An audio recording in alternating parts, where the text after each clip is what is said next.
తీసుకుంటామండి, మొగమాటం లేకుండా తీసుకోగలను, కానీ మన వాళ్ళు అంతా మన వాళ్ళే కాబట్టి మా చెప్తున్నాను అంతే.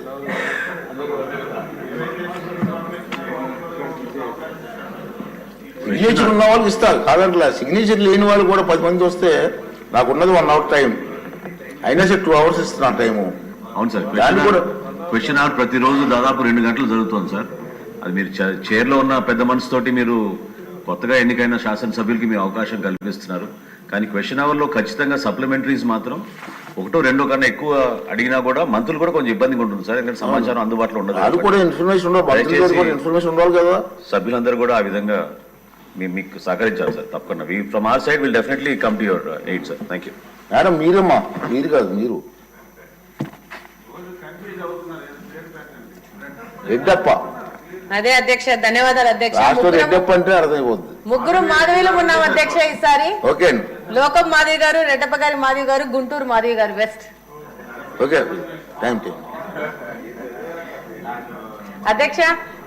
ఈరోజు చాలా మంది కూటమి ప్రభుత్వం వచ్చాక పేదల ఇళ్ల విషయము ఏమి ఆలోచిస్తున్నారు ప్రభుత్వం వారని చెప్పేసి పదే పదే పేదలు వస్తున్నారు ఇంటి దగ్గరికి. దాని మీద ప్రభుత్వం ఏమి చర్యలు తీసుకుంటుందో దాని గురించి అడుగుతున్నాం అధ్యక్ష. అలాగనే గత 5 సంవత్సరాల్లో పంపిణీలో చాలా అవకతవకలు జరిగినాయి అధ్యక్ష.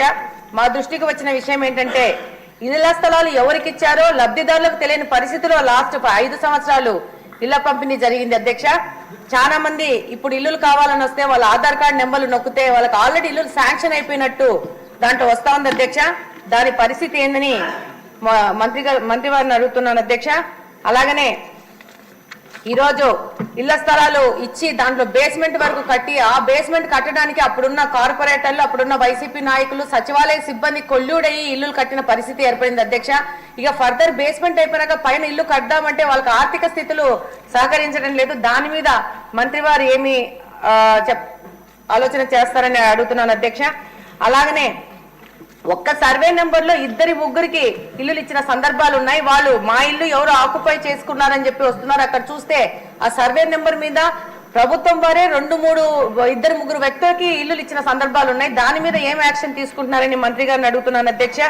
అలాగనే జగనన్న కాలనీలని గత 5 సంవత్సరాలు కాలనీల కోసము స్థలాలు ఇచ్చారు. ఆ స్థలాలు ఎక్కడున్నాయి అని అంటే కొండల్లో, గుట్టల్లో, రాళ్లలో ఉన్నాయి అధ్యక్ష. అక్కడ నీళ్లు లేవు, రోడ్లు లేవు, తాగనీకి మంచినీళ్ళు లేవు అధ్యక్ష. దీని మీద మంత్రి గారు ఏ విధమైన చర్యలు తీసుకుంటున్నారని మీ ద్వారా అడుగుతున్నాను అధ్యక్ష. ధన్యవాదాలు.